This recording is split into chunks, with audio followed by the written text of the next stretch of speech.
Hey, it's Top 5 Tuesday here on Main Street Sports Today, presented by the Tennessee Orthopedic Alliance of Columbia. That's Wade Neely. I'm Maurice Patton, and I tell you, looking outside, it looks like a Top 5 Tuesday. Wade, what's up? Man, good to be with you, Mo. Good to be with everybody. You are right. It is, like I said, it's a heat wave, folks. So break out the shorts, break out the tank tops. Uh, do not even think about breaking out flip flops. Have a little dignity, but man, it's a heat wave going on right now, Mo. Yeah, it feels great outside. I love the smell of suntan lotion in the morning, right? 55 Yes, sir. degrees here in Franklin. So yeah, it's definitely a heater, and we are definitely on one as well. Got a great show lined up for you today in the second hour. It is Tuesday, and so we will be joined at the top of the hour by the Blue Raider voice, the pride of the dimple, Chip Walters, play-by-play announcer for Middle Tennessee State men's basketball and football, but right now, more specifically men's basketball. We'll get caught up with Chip on everything that's going on campus right now. In our next segment, we'll be joined by John D. Bryce of footballscoop.com as most of the head coaching spots have been filled, but there's still some staff movement going on. And there was one in particular that kind of caught my eye yesterday afternoon that said, you know what, we need to get John on to talk about some stuff. It's been a while since we visited with Bryce, so we're going to catch up with him here in the next segment. In addition to college football and all things blue, we'll be talking a little NBA. Jimmy Buckets, never a dull moment. We'll get to that in just a second. We'll be talking some women's basketball, big game last night, or at least on paper, it was a big game. Big game coming up tonight on the men's side. We'll also be talking a little Major League Baseball offseason activity, and it is Top 5 Tuesday, presented by MidSouth 5 Fitness. We'll be talking about the teams that Wade and I love to hate, and I'm sure some of these will resonate with some of y'all as well. So stick around for that in the last segment of the show. Again, big show, a lot of fun. Looking forward to it. Yeah, a lot to tap into. Like you said, man, some big games across the college basketball landscape on both the women's and the men's side. And yeah, John is always a great guest. Chip, of course, kind of goes without saying, but John's always good Mm-hmm. too. So I mean, I'm pumped for what should be a fun little Tuesday here in Main Absolutely, Street Land. no doubt. So let's go ahead and break the seal on this thing with yesterday's results and today's schedule on the rundown. This is the Rundown. To the rundown we go, boys and girls. Let's go back to girls basketball scores from last night. Rockvale picks up a 54-43 win versus Eagleville. East Hickman all over St. Cecilia Academy, 59-27. Ezel Harding cruising versus Friendship Christian, 53-36. It was 4-66 Battle Creek 15. FC Boyd Senior Christian was a 77-44 winner versus Franklin Classical. FRA defeats Columbia Academy 54-42. Dixon County on top of McEwen 51-39. Merrill Hyde was a 76-27 winner versus Knowledge Academies. Frank Hughes cruising over Zion Christian 56-27. Boys action from last night. Eagleville picks up a 58-46 win versus Rockvale. Forest was a 63-50 winner versus Battle Creek. Franklin Road Academy versus Columbia Academy. FRA narrowly winning that one 47-45. Friendship Christian with an 88-71 win versus Ezel Harding. Dixon County on top of McEwen. Closed ball game 65-61. Again, Dixon County on top of McEwen. And Frank Hughes completes the sweep over Zion Christian last night, 82-61. More on this game later. Women's basketball, as we alluded to, South Carolina defeating Tennessee 70-63 was your final. And an ugly score last night in the NBA. The Grizzlies get embarrassed in Madison Square Garden, 143-106. The Knicks on top of the Grizz. High school basketball action this evening. These are double headers with girls starting at 6. Overton travels to Antioch. I guess that game is still on as they resume classes at Antioch after the tragedy they had this past week. Webb School goes to Battleground Academy. Mount Pleasant visits Battle Creek. Beach is hosting Mount Juliet. Hunters Lane travels to Cane Ridge. Page is at Centennial. Cheatham County hosting Stewart County. Springfield goes to Clarksville Northwest. Shelbyville is at Columbia Central. Nashville Christian is at Davidson Academy. Dixon County hosts West Creek. Lipscomb Academy travels to Ensworth. Donaldson Christian is at Ezel Harding. Montgomery Central goes to Montgomery Central and Creekwood are both scheduled to go to Fairview. So Fairview is at home, y'all. Brentwood Academy is at Father Ryan. Zion Christian goes to Franklin Classical. Middle Tennessee Christian is at Franklin Road Academy. Martin Luther King travels to Glencliff. Good Pasture hosting Clarksville Academy. Grace Christian of Franklin hosting Columbia Academy. Coverage of that one later at mainstreetmurray.com. Station Camp will be at Green Hill. Portland goes to Greenbrier. Gallatin is at Hendersonville. Hendersonville Christian hosting South Haven Christian. McGavock is at Hillsboro. And Waverly goes to Houston County. Other games on our docket for tonight: White House Heritage on the road at Joe Burns. It'll be Henry County at Kenwood. Clarksville is on the road tonight at Kirkwood. Lebanon is at Laverne.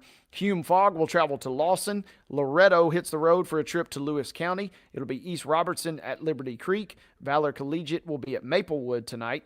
Merrill Hyde will play host to Kip Nashville. Lawrence County with a trip to the borough to meet Central Magnet tonight. Doubleheader at 6 p.m. Franklin is at Nolensville. University School of Nashville will travel to Providence Christian. Independence will be at Ravenwood. Cornersville will travel to Richland in the Battle of Buford Station. We'll broadcast that one on Pulaski Citizen Live tonight. Should be a fun rivalry showdown, always is. Riverdale at Rockvale tonight. Clarksville Northeast at Rossview. Culleoka is at Santa Fe this evening. Blackman traveling to Siegel. Stewart's Creek on the road at Smyrna. Coffee County hitting the road for a trip to Spring Hill. Pearl Cone will visit STEM Academy. Whites Creek on the road tonight at Stratford. It'll be Summertown welcoming Perry County to North Lawrence County this evening. Brentwood will be at Summit tonight at 6. Montgomery Central will be at Sycamore tonight at 6. Giles County on the road at Tullahoma. Yours truly on the call tonight on Pulaski Citizen Live for that one. Westmoreland is on the road tonight at Watertown. Macon County will be at White House, and Cookeville closes our docket with a trip to Wilson Central. Girls only matchups tonight at 5:30. Christ Presbyterian Academy goes to Harpeth Hall at 6 o'clock. Pope John Paul II will be at St. Cecilia. Boys only. Christ Presbyterian is at Montgomery Bell Academy. No time on that one. My guess is 7, but check your local listings. Also at 7, Mount Juliet Christian goes to Friendship Christian. And in the Southeastern Conference, number 12 Kentucky travels to Food City Center at Thompson Bowling Arena, taking on the number 8 Tennessee Volunteers. That is a 6 o'clock Central Time tip. You can see it on ESPN. Ladies and gentlemen, that is your rundown.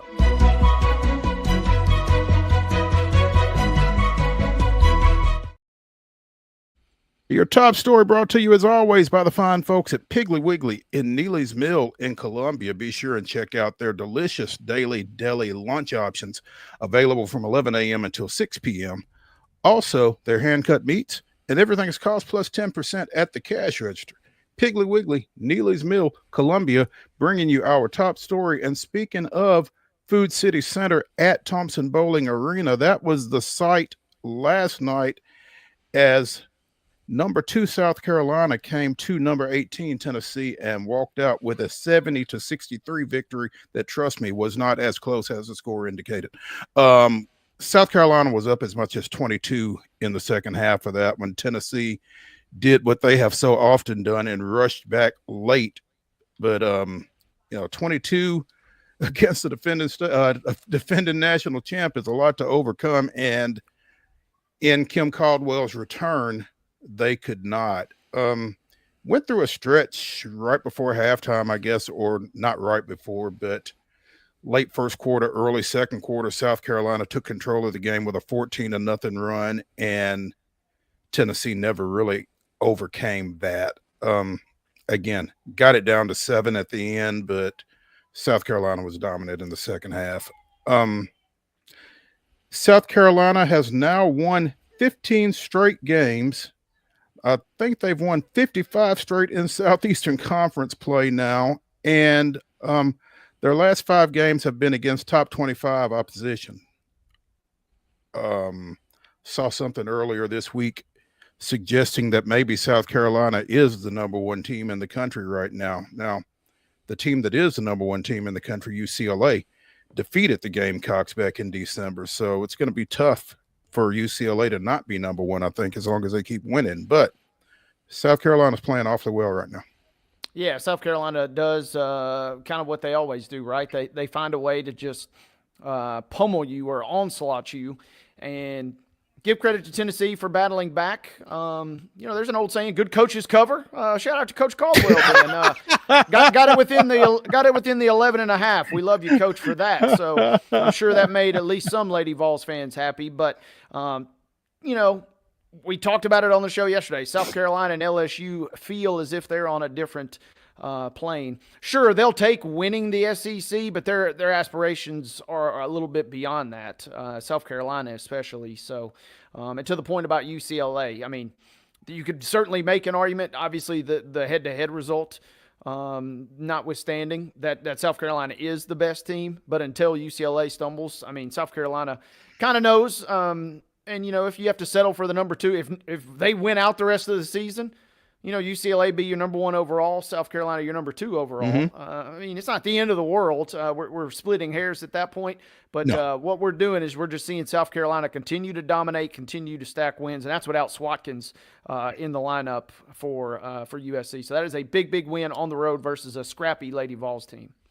Yeah, and I mean, at this point, Wade, as we well know, rankings are just for sports talk show folks to talk about because they're going to get a chance to hash all this out at the end. And I think a number of folks would love to see a South Carolina UCLA redo in late March, early April, maybe. I guess it would be early April with the Final Four championship because as of right now, they're both destined for number 1 seeds in some region, you would think. So, yeah, that'd be fun to see. South Carolina improving to 20-1, and again 8-0 in SEC play. Tennessee 15-5, all 5 of those losses in their 8 SEC games. Tennessee travels to Missouri this weekend. South Carolina takes on visiting Auburn.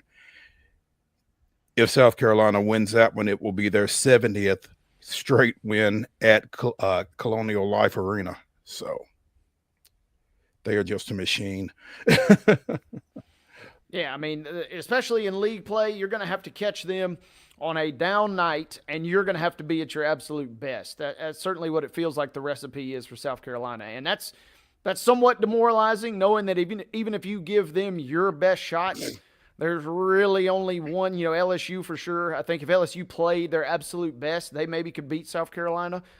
Without needing them to take a dramatic fall off. But everybody else, it feels like you need to catch them on a little bit of an off night, and you got to be clicking.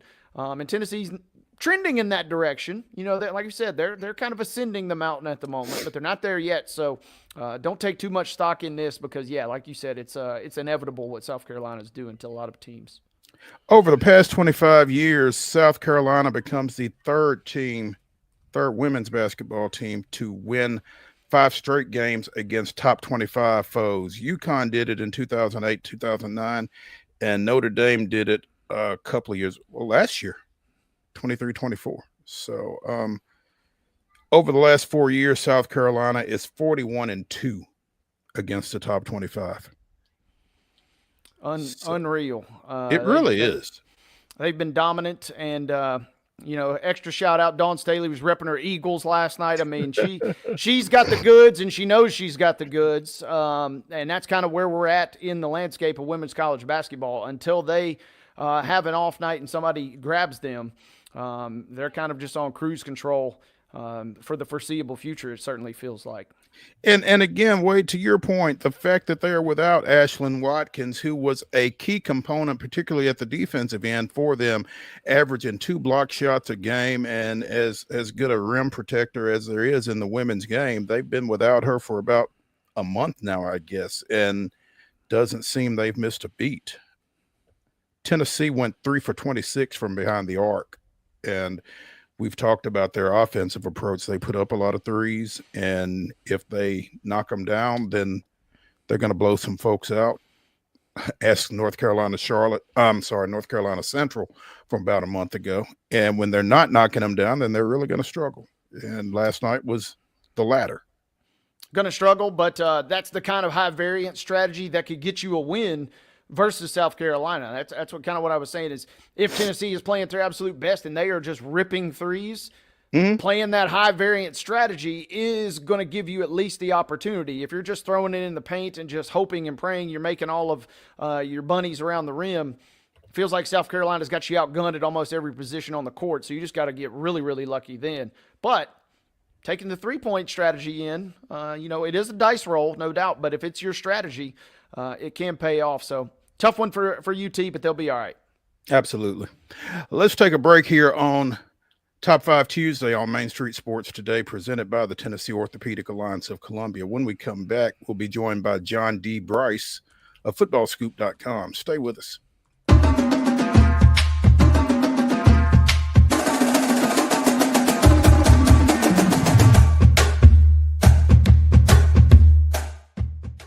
Whether you're an athlete or a weekend warrior, when it comes to your performance, don't settle for anything less than excellence. We're proud to announce that Mid-Tennessee Bone and Joint Clinic is now Tennessee Orthopedic Alliance of Columbia, where we are redefining sports medicine and orthopedics. Tennessee Orthopedic Alliance's team of expert sports medicine physicians understands the unique demands of your body. TOA Columbia specializes in personalized orthopedic care, offering state-of-the-art treatments for everything from sports injuries to joint replacements. Learn more at toacolumbia.com. Step into the Lionel retail store at Opry Mills, Nashville, and you'll be captivated by all the magic of the 123-year history of Lionel trains. Whether you're already a train enthusiast or just getting started, Lionel will energize your love for trains. NASCAR fan? Come check out your local Lionel station to learn all there is to know about model trains and die-cast NASCAR collectibles. Visit nashville.lionel.com or call 615-455-9399. Custom Stone Handler supplies over 600 distributors and suppliers with quality stone products. Along with River Stone, we produce and distribute over 100 building, landscape, and other bulk products. Our goal is to provide quality products, service, and partnerships to ensure our customers' success. We firmly believe that the measure of any person or company is how they treat other people and customers. Give them a call at 931-490-4990 or visit CustomStonehandlers.com.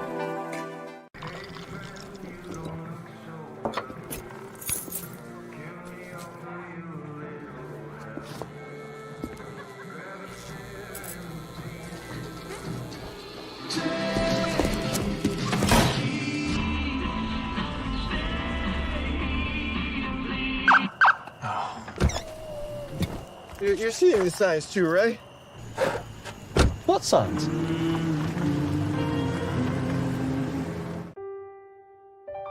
This holiday season, the largest lantern festival in the country returns to Nashville Zoo.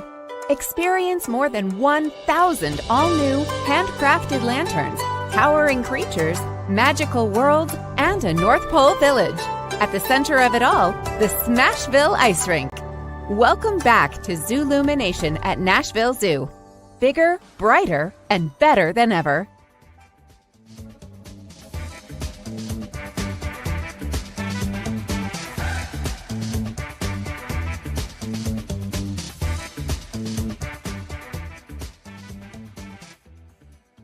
Welcome back to Top 5 Tuesday here on Main Street Sports Today, presented by the Tennessee Orthopedic Alliance of Columbia. That's Wade Neely. I'm Maurice Patton. In the final segment of the show, Wade and I will be giving you our teams we love to hate. That one should be spicy. Stick around for it. Speaking of spicy, we are now joined by John D. BRICE of FootballScoop.com. John, thanks for joining us, man. Good afternoon. Absolutely. Appreciate the chance to visit with you guys. I think it might be the first time this year, so happy new year, and I appreciate the spicy introduction. Well, spicy, John, because here's what made me think of having you on. From the "this is the level of petty to which I aspire" file. Penn State lost its defensive coordinator, Tom Allen. He took a similar gig down at Clemson earlier this month. James Franklin counters by naming Jim Knowles the new defensive coordinator for the Nittany Lions. That's former Penn State defensive coordinator Jim Knowles. Yeah, that is quite a level of petty there, especially when you consider that Jim Knowles skipped out on Ohio State's national championship celebration as he was making his transition from Ohio State to the arch rival Penn State Buckeyes, or Penn State Nittany Lions, who I don't think have beaten the Buckeyes since maybe 2016 or so. I think James Franklin is 1-11, something like that, against Ohio State since taking over at Penn State. It's really poor, making Jim Knowles the highest paid defensive coordinator in the country. And in the process, I think having to cut a check within 30 days to Ohio State for about $1.2 million to cover the remainder of Knowles' contract buyout there in Columbus. So always subplots aplenty between Ohio State and Michigan, and Ohio State and Penn State, and this is an all new level. Absolutely. You know what? I mean, obviously this guy is good at what he does. He's the defensive coordinator for the defending, as of right now, national champions. How does Penn State pitch this guy to get him to leave? I think that there were probably Jim Knowles hadn't picked his entire staff on the defensive side of the ball at Ohio State. I think that probably, according to people in Columbus, had bubbled up a little bit, particularly over the course of this season and in recent weeks. And then let's not forget, he's a Philadelphia native, had coached already in the Northeast, had been a head coach at one point in time in Cornell. So this Penn State opportunity is a bit of a homecoming for him. There's no doubt growing up in Philly that he would have grown up very familiar with the Penn State program and the Pitt program over the course of the years. And so I think there are levels to it. I think he very much wanted to be the highest paid defensive coordinator in college football. That puts him, for context, that puts him among the highest paid defensive coordinators in football anywhere, because there's just a very small handful of coordinators in the NFL making over $3 million. And so I think that was an appeal to him. I think going back closer to home was an appeal to him. And I think there were some personality differences that had finally become more than he wanted to continue to deal with at Ohio State. John, go ahead, Boyd. John, time for the age-old question: who benefits? Is it a bigger gain for Penn State or a bigger loss for Ohio State in your mind? Well, I'd say going into the national championship game, maybe on a podcast, maybe on radio, I can't remember which, but I'd say going into the national championship game that I believed there was a great chance that 3 of the 4 coordinators in that contest would be with new teams next year. Al Golden has already left Notre Dame to return to the NFL. He's the Cincinnati Bengals' new defensive coordinator. Jim Knowles now is gone from Ohio State as Penn State's new defensive coordinator. Chip Kelly, I believe, will return to the NFL, most likely the Houston Texans. He won't return for any job, but if Chip Kelly is offered an offensive coordinator job in the NFL, I would expect him to leave. So with that backdrop, if Ohio State loses both Chip Kelly and Jim Knowles, then I think that hurts the Buckeyes more. But there's no doubt it's a significant add for Penn State. James Franklin appears poised to keep Andy Kotelnicki another year. I have a lot of respect for him. I think he's a really nice offensive coordinator who can grow that system, especially bringing back Katron Allen and Nicholas Singleton, the 2 stud running backs, along with Drew Aller, who's been a very good college quarterback. He still has the next step that he can take. So it's damaging for Ohio State, especially if the Buckeyes also lose Chip Kelly. Very interesting stuff. A lot of intrigue in the Big Ten all of a sudden. John BRICE of footballscoop.com joining us here on Main Street Sports today to discuss it. John, shifting away from the Power 4 football level, Michael Vick and Norfolk State continuing to get some good people on their campus, named a special teams coordinator here, Torrey Woodbury, who has been working at the professional football level and has some collegiate experience as well. I mean, you have to like what Vic is doing just in terms of knowing what he doesn't know, it feels like. Yeah, I mean, you're seeing it more and more that these guys are tapping into the relationships that they've built through the years. They're able to bring some high-profile coaches or coaches with certain notoriety and experience into positions that frankly have never had this depth of exposure and experience. And Michael Vick is obviously from the Tidewater region, so even though he played at Virginia Tech, taking over in Norfolk State is a bit of a homecoming for him. And he played a really long time in the NFL, and then he had done some high school training after that and done some 7-on-7 stuff. So he's got an expansive database of contacts, and he's tapping into that. I think it's all really good. We saw Hugh Jackson do it some at Grambling. It wasn't as effective, but we still saw some guys that had been in the NFL take some chances at some of these places, and I think it's good for the sport. Again, the level of folks that he's been able to surround himself with early on looks pretty promising. You know, when you consider that he has no experience at this level. Woodbury was with Howard last year and has been an offensive coordinator. Again, he's coming in as special teams coordinator. He worked with the Rams in a similar role. So, as Wade likes to say, it sounds like he's got the goods. Yeah, a lot of experience there. I mean, 5 years in the NFL as an assistant special teams coordinator. He'd been the Howard Bison special teams coordinator and tight ends coach last year. He's a former quarterback, so you know he's going to have a great understanding of the game.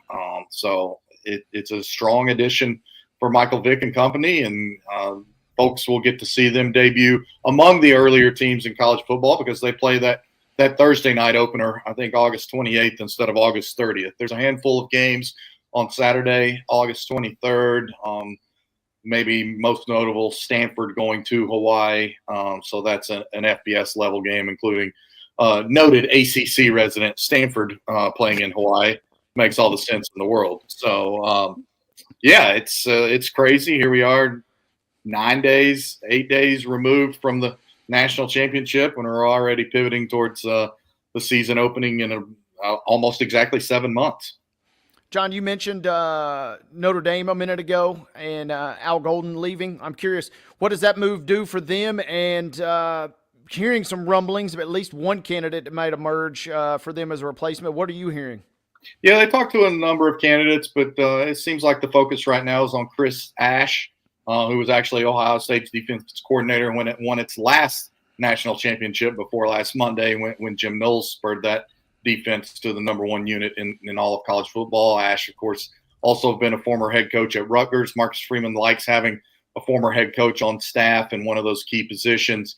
And Golden had that from his time at Temple and Miami, and Ash has that. Wasn't particularly experienced, but wasn't a particularly good experience from a wins and losses standpoint for Ash at Rutgers, but nonetheless a learning experience and something that he grew from. He's been in the NFL a good bit since then. He's coordinated defenses in the SEC at Arkansas, also at Texas, well before Texas was a SEC resident, obviously.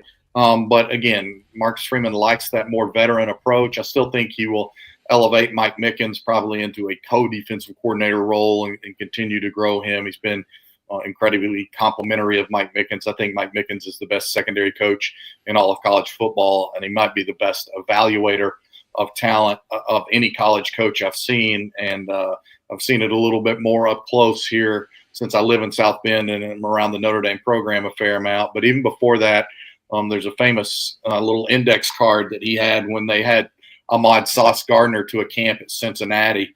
And Mike Mickens watched him and evaled him and said, future first-round pick, future all-pro cornerback. And this was before Sauce Gardner ever committed to Cincinnati, and that was his eval. And here we are. Sauce Gardner has his own wing sauce at B-Dubs, which I think is something we all aspire to. There's no doubt about that. That was back when he was merely Ahmad Gardner. Now he's obviously far beyond that. Hey, real quick, one other on Notre Dame. John, I'm looking at their schedule. Should be fun and should be a little more full of intrigue perhaps than what we saw this year. I'm seeing games at Miami to start them off. They got that return game versus Texas A&M, and then a trip to Arkansas in September. It seems like the road back to the playoff not quite as clear-cut as it was this year for the Irish. Yeah, it's a difficult schedule, no doubt about it, especially as you look at it. I think the first 7 games are particularly imposing. And then, Pitt is a team that started this past season 7-0, climbed up maybe inside the top 15 of the national rankings before really stumbling to the close of its season. That's one of the more potentially difficult late schedule games, but they host Boise State for the first time ever in South Bend. Obviously, Boise State loses Ashton Jenney, the Heisman runner-up and the best running back in college football this year, but that was a Boise State team that made the playoffs and expects to be a consistent force moving forward under Spencer Danielson. Like you noted, the trip to Arkansas, it's never easy to play in Vietnam, and then open up on a Sunday night in Miami against the Hurricanes, who will have former Georgia quarterback Carson Beck helming the offense. Carson Beck that Notre Dame didn't have to see earlier this month. Notre Dame's inevitable. They got to play Carson Beck at some point. It sounds exactly. Like, right? Exactly. You can't hide forever. The college football gods have interceded. John Bryce of footballscoop.com joining us here on Main Street Sports today, presented by the Tennessee Orthopedic Alliance of Columbia. John, you mentioned that Norfolk State will be playing on that Thursday night of the opening weekend of the season, capping that weekend with a Monday night appearance. The North Carolina Tar Heels, featuring Coach Bill Belichick, takes on Texas Christian. They prefer to be called TCU, but after they no-showed against Georgia in that national championship game a couple of years ago, I refuse. Anyway, Bill making his coming out again on Labor Day evening. That game should do some numbers, you would think, huh? Yeah, I think it will do significant numbers. The Bill Belichick intrigue will certainly ratchet up the interest in that game.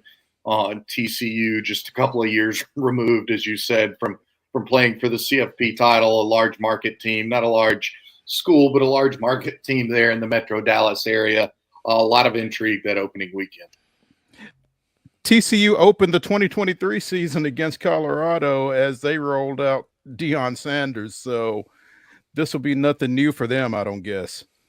No, but it's a key year for them because they did advance to the title game in 22 and then just got absolutely woodshedded, and then had a disappointing season back-to-back years in 23 and 24, at least by their standards. Bounced back some this year, but not where they want to be. Weren't really challenging for the Big 12 title. So it's an important season for TCU. That's an opportunity to make a statement game for the program and for the conference at large. And then certainly Bill Belichick coaching his first ever game as a college head coach is going to add plenty of intrigue. John, I want to ask you real quick. We've kind of talked about a few of these teams. You mentioned Boise State, but I'm also curious about teams kind of like SMU and certainly Arizona State. Are those one-off years, you think, or do any of those programs in your mind have a chance to maybe make another run? Throw in Indiana, I suppose, in that discussion. Can some of those teams get back to the playoff in your mind next year? You know, I think SMU among those teams would be the one I would think might have the best chance. I'm quite certain they bring back Kevin Jennings, the quarterback, and they bring back some other key pieces. Obviously, they're another team. They're in the Dallas Metroplex. They've committed massive resources to their NIL endeavors, which they were doing 40 years ago before it was legal, with the pony excess. And so SMU, when you talk about those three teams, would probably be the one that I would lean to the most. That could be a playoff participant again in 2025, especially being in the ACC, and the ACC looking like it'll probably be fairly wide open again in the coming season. But Arizona State, Kenny Dillingham has done some great things there. He coaches with a great energy. He and Marcus Freeman remind me a lot of one another with the way that their dudes play so hard for their head coaches, and the way that the players feel their head coach is an extension of the team. And so I'm intrigued by them, but I don't think that I don't think Arizona State can quite replicate what it did this year. They caught a lot of breaks, I guess, in a really competitive, almost parity-laden Big 12, it felt like. Yeah, they made a lot of their breaks, and they certainly caught some breaks. I mean, let's not forget opening the season against Texas State and nearly losing that game, or just being a down to the wire, like 32-31 type of game all the way back at the end of August of 2024. So they caught some breaks and they made some breaks, and they had the indefatigable Cam Scattaboo doing a little bit of everything for them. So I don't think there's any way they can quite replicate that, but they've committed to Kenny Dillingham with financial resources for himself. He's taken his bonus and given it away to a bunch of his staff in there. I don't think you can put a price tag on what that does to just engender so much more support and so much more drive to see that program have success. And so because of that, I don't think that they completely fall off the cliff the way that TCU did at 23 after its 2022 playoff appearance. But I just think Arizona State has a really difficult road ahead to completely replicate what it did in 24. We talked about North Carolina and Belichick. He was in the home of Nashville Christian rising senior Jared Curtis, who is judged by many to be the #1 quarterback in the 2026 recruiting class. And I think, John, that one of the concerns about bringing Belichick on deck was, just how involved he would be in recruiting, given his history and given his age. But, he's out beating the bushes literally. And I would imagine if you are a high school kid and Bill Belichick walks into your school or walks into your home, it kind of makes an impression. Yeah, there's no doubt. Now, let's not lose sight of the fact that he's flying private on those Tar Heel jets, and so pretty quick jaunt from Chapel Hill to Nashville when you're riding on private wings. But no, you're right, and I don't think he's going to be a guy making 19 home visits during an open period or anything like that. But I think he'll be selective. I think he'll be smart, and has he mended fences enough with Tom Brady to be able to get Tom Brady to pick up the phone and call a kid and say, "Hey, you shouldn't go to my alma mater, Michigan. You should go play for Bill Belichick at North Carolina." That's always one of the great recruiting tricks up the sleeve for a lot of these guys. They'll lean on someone they've coached previously to try to help them sway a kid at a position. So will Bill Belichick be able to get Tom Brady to make any recruiting calls? That's one thing that I'm closely monitoring. John, we talked about a couple different teams. I do want to sneak in a Tennessee question. Biggest need, losing James Pierce obviously is a massive hole defensively, but what else are some areas that Tennessee must plug in your mind, or at least improve upon this year?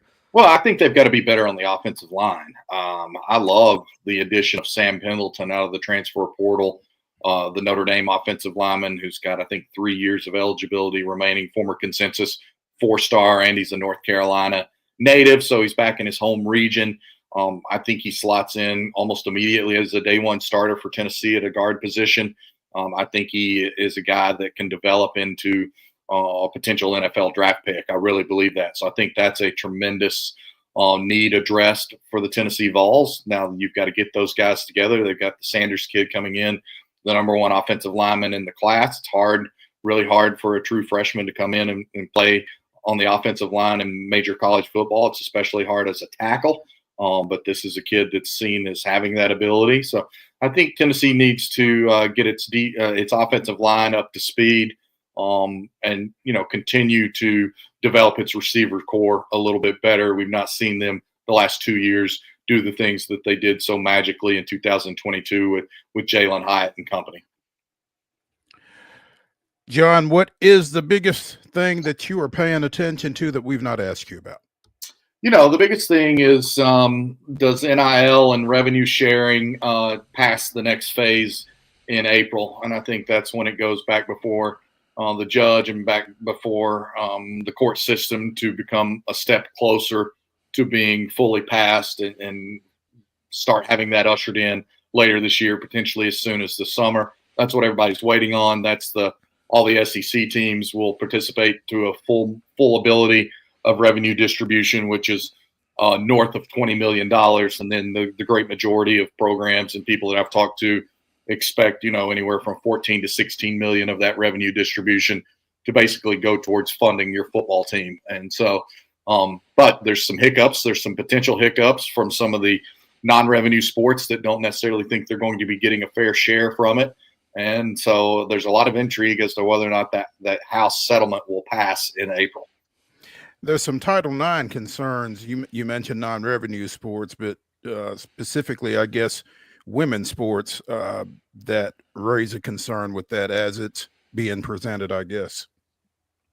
Yeah. And again, my wife's a better athlete than me. So, and like you, Mo, I covered Lady Vols basketball for a long time. I think I've been a supporter of women's athletics. I don't think a lot of it has to do with gender. I think a lot of it has to do with dollars and cents. And you can trace pretty quickly what the revenue drivers are and what are not. And I think that football will – they've got to get this figured out, or it's going to continue to be the Wild West. And that's why you're seeing coaches continue to leave the sport, be it college football or men's basketball, like Tony Bennett stepping away right before the start of this season, being sick of NIL, Nick Saban citing NIL and the current climate as part of it. So they've got to get something rectified because the current system is unsustainable. And the proposal is not perfect, but it's an improvement. It's a step in the right direction. You start doing some revenue sharing.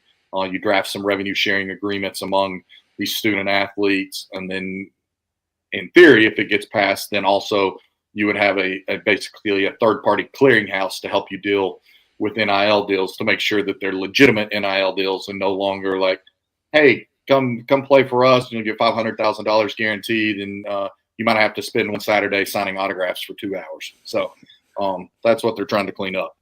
Yeah, a lot of people here over the last 2 or 3 years have kind of said that NIL and the transfer portal are going to be the ruination of college athletics. And here in the last couple of months, I really feel like NIL is more the issue than the portal. I mean, is that fair to say, you think? Well, I think they're hand in hand right now. Because yeah, now I don't agree with all the headlines about tampering. I don't think it's tampering because so many players now have agents. And so it's not schools going directly to this kid and saying, will you get in the portal and leave school A to come to us at school B because we're going to give you $300,000. It's kids saying, I'm thinking about going into the portal, or an agent reaching out and saying, you have market value. Would you like me to speak to teams on your behalf?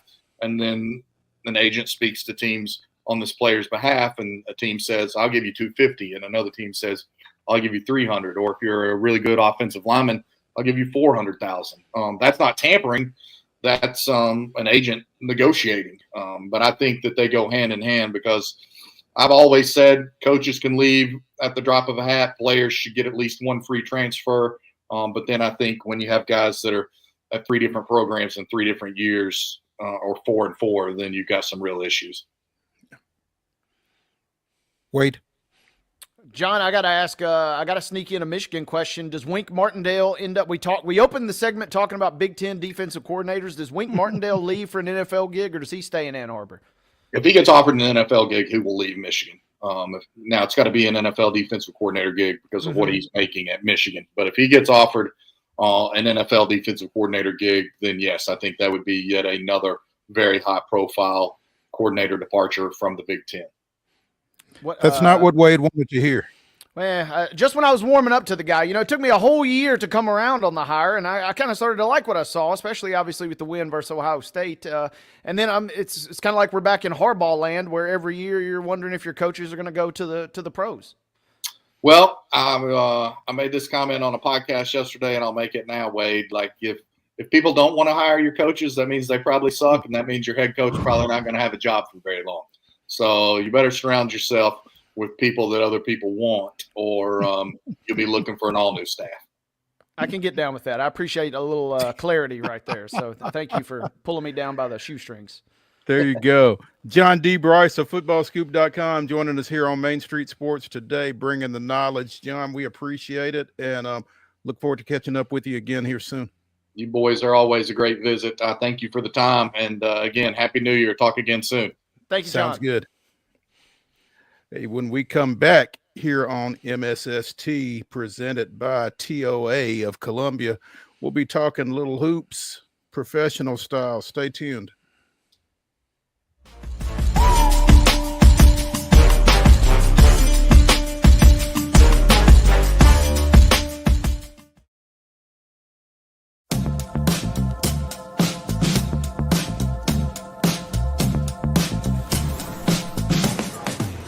Do you want to be a bad man? Yes, you do. Do you want to taste sweet salvation underneath the summer moon? Do you need another hand now? Yes, you do. Go see Miss Josie down on Columbus Avenue. All right, Columbus Avenue. At Delta Dental of Tennessee, we know our success begins and ends with providing superior quality service, and that includes serving those who need it most. This year, we're celebrating 25 years of giving back to the community we call home. Delta Dental, along with our Smile 180 Foundation, supports Tennessee's dental colleges and oral health education, children's hospitals, free and reduced cost dental clinics, and other like-minded charities. Here's to the next 25 plus years of ensuring healthy smiles.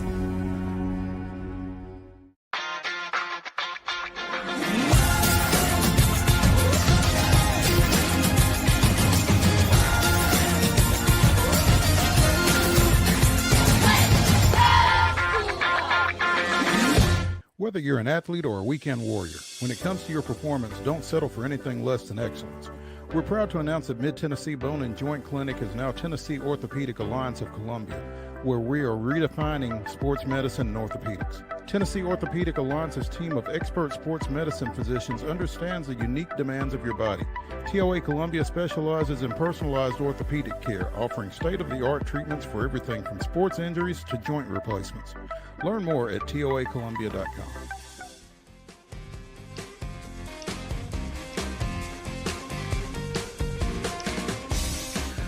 Top 5 Tuesday continues here on Main Street Sports Today, presented by the Tennessee Orthopedic Alliance of Columbia. That's Wade Neely. I'm Maurice Patton. In our final segment of the show, we'll be giving you the teams we love to hate. So be sure and stick around for that. Right now, Jimmy Butler hates the Miami Heat, and it feels like it's being responded to in kind.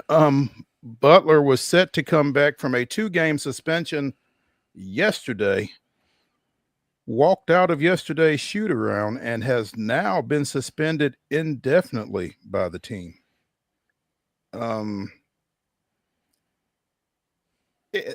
Again, Butler wants out. I don't know if Miami is just dragging their feet just to be, petty, as we've said, or if they can't find a trade that really appeals to them, or what is going on with this. But apparently he was not going to start last night or anymore for the foreseeable future. Haywood Highsmith was going to be moving into the Heat starting lineup in Butler's place, and Jimmy was informed of that during the shoot around and left. So never a dull moment with Jimmy. And, again, similar situation in Minnesota earlier in his career. So this is nothing really new for him. When he doesn't want to be somewhere, he can make things really miserable for everybody involved.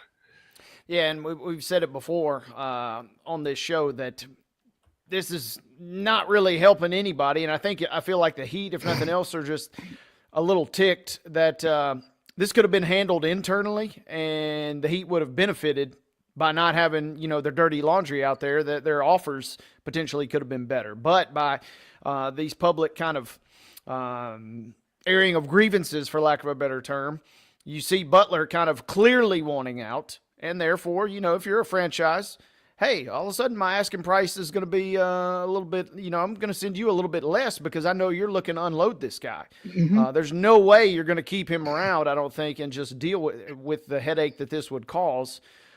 He wants out.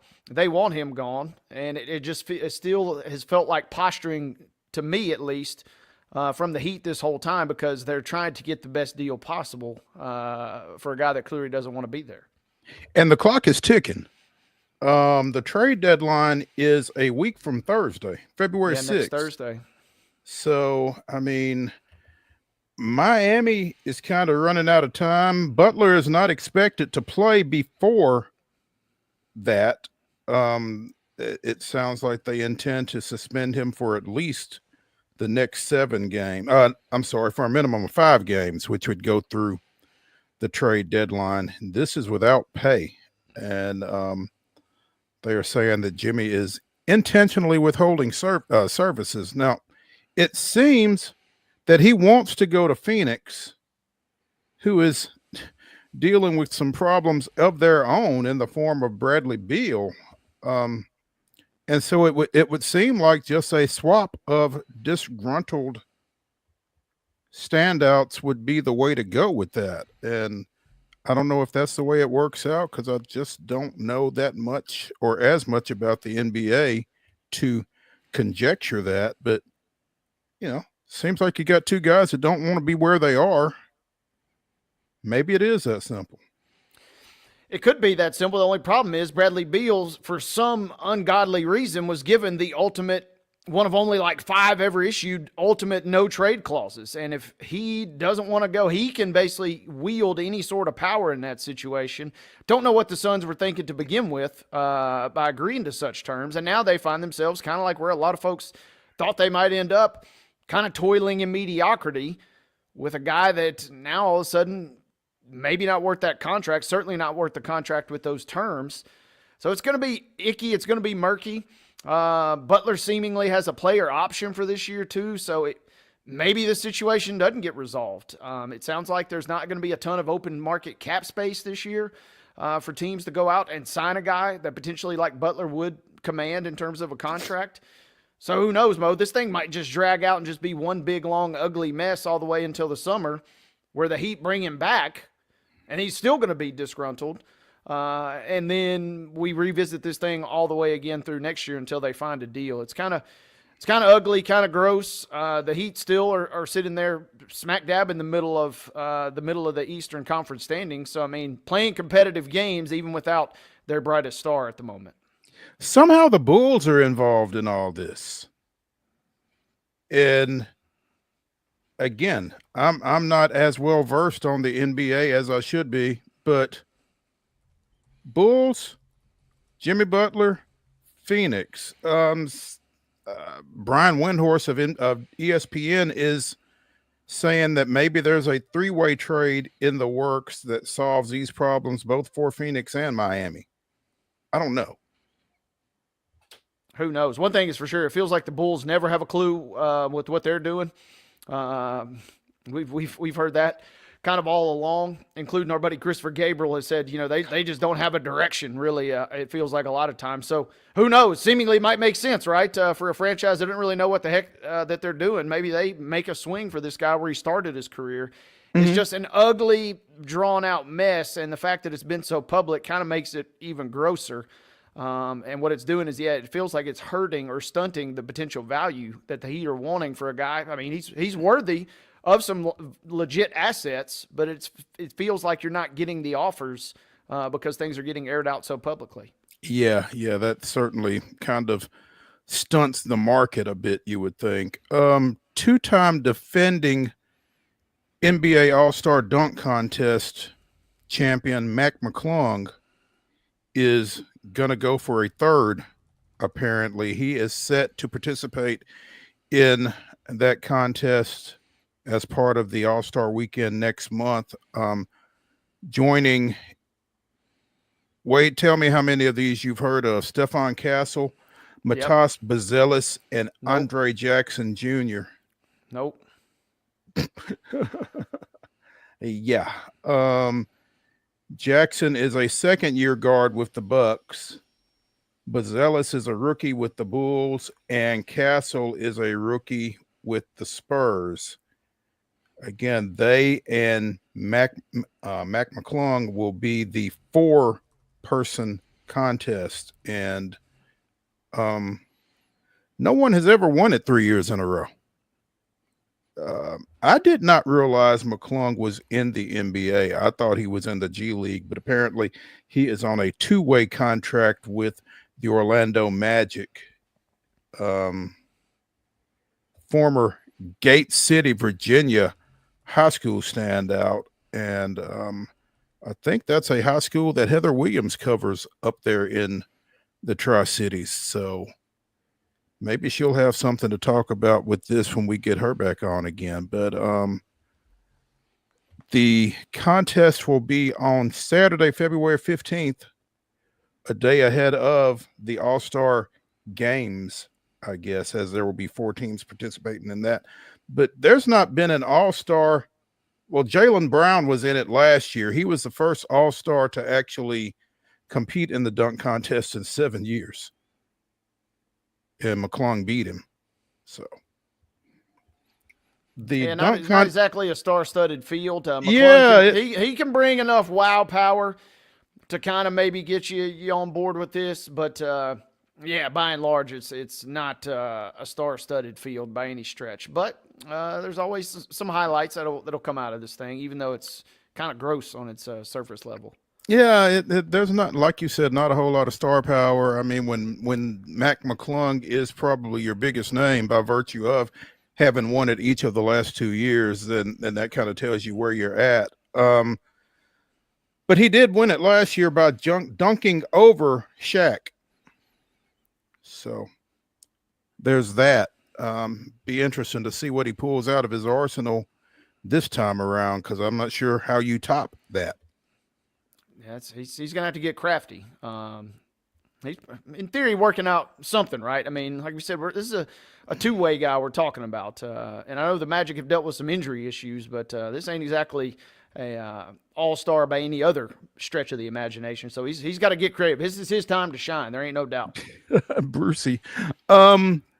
Knicks 143, Grizz 106 last night at MSG.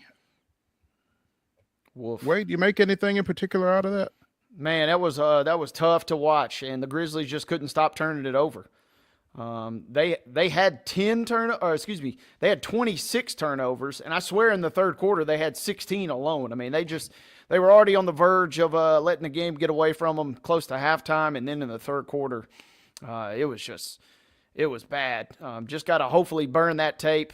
It was a tough night. Our boys, Chris Vernon and Gary Parrish, were in the house cheering on the Grizz, going to MSG. One thing's for sure, Chris Vernon and Gary Parrish, I love you boys, but y'all aren't allowed back at MSG anytime soon, because that was bad. Adam Sandler, I mean, all the celebs were out last night. The cast, some of the Severance cast was there, and it was gross. Cat was doing whatever he wanted down low, and if not for Jaren Jackson going for 21, it would have been a lot worse for Memphis. That was an ugly game last night.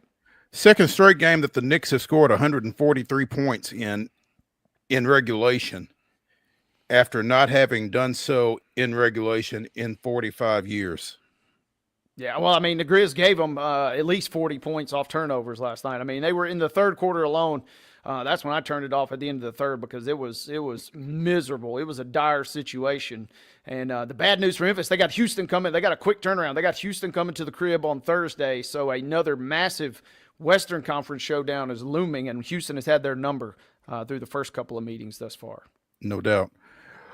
Our number one of Top 5 Tuesday is in the books here on Main Street Sports Today, presented by the Tennessee Orthopedic Alliance of Columbia. When we return for our number 2, we'll be joined by the Blue Raider voice, the pride of the dimple, Chip Walters, talking MTSU. Stick around.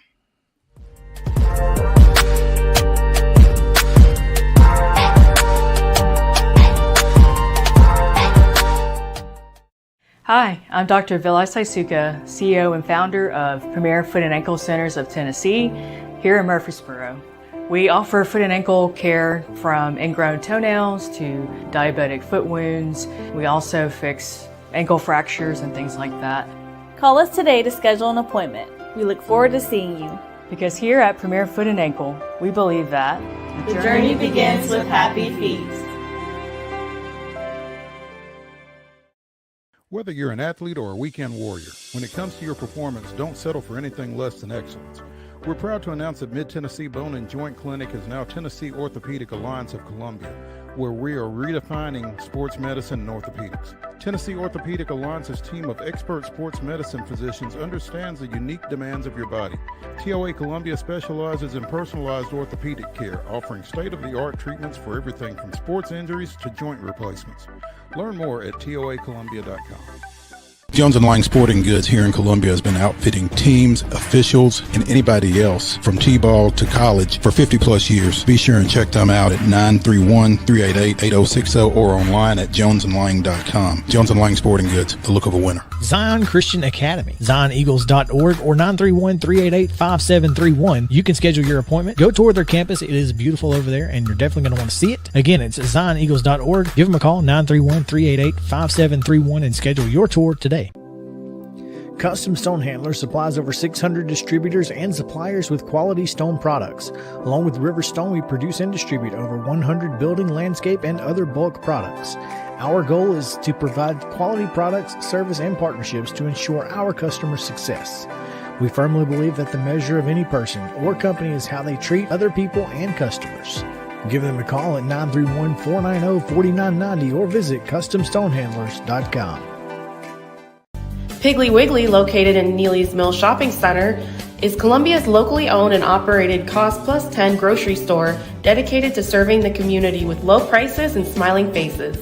Piggly Wiggly offers fresh, hand-cut meats daily as well as daily hot plate lunches from their deli counter. You're certain to see smiling faces and a helping hand when you're here at Piggly Wiggly. Come by and check out our fresh produce, high-quality meats, and more. Down home, down the street, we'll see you at the Pig.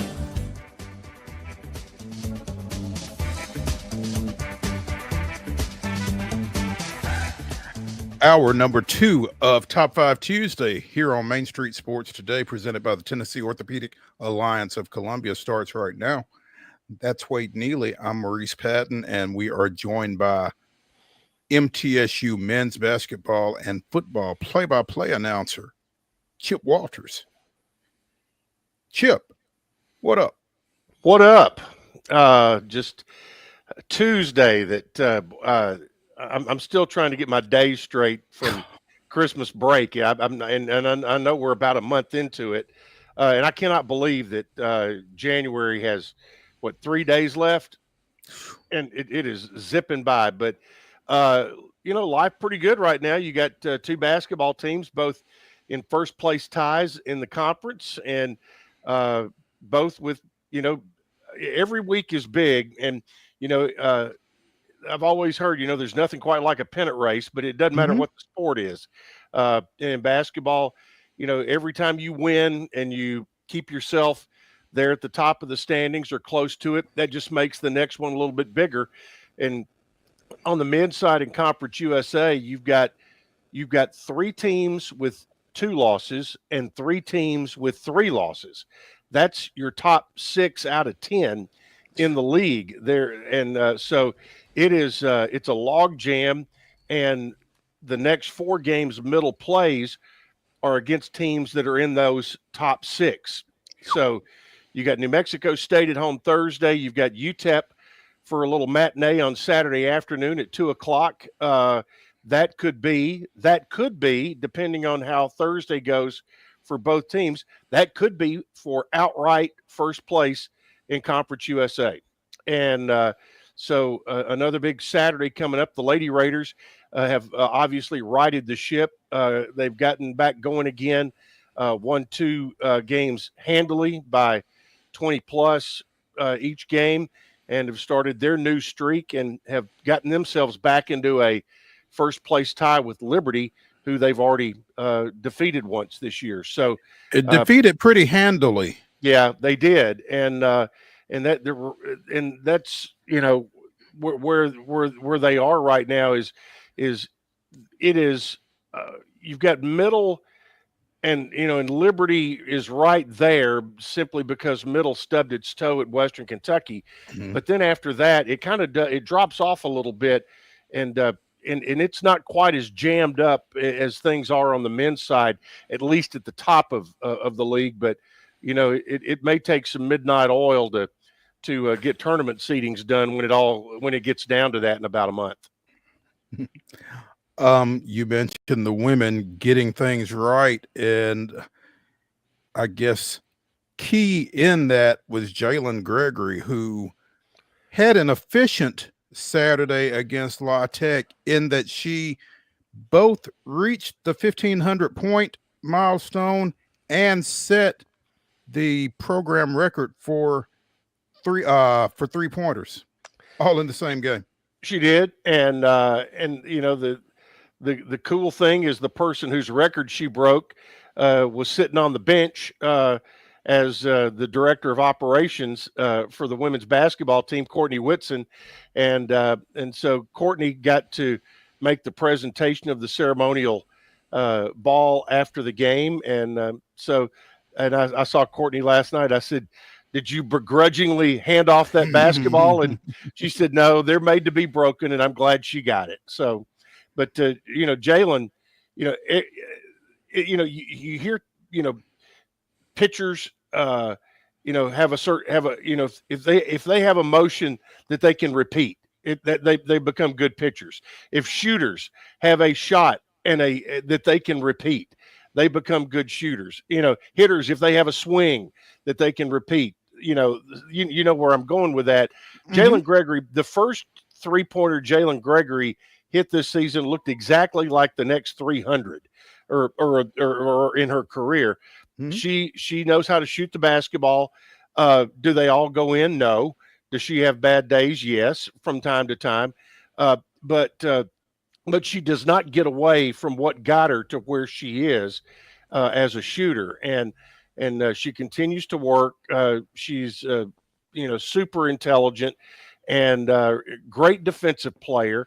But boy, if you're on the other side, don't let her get hot, because if she hits that first one, a lot of times you're going to be in for a long day, because middle will work to get her open, and when she does, she can be deadly.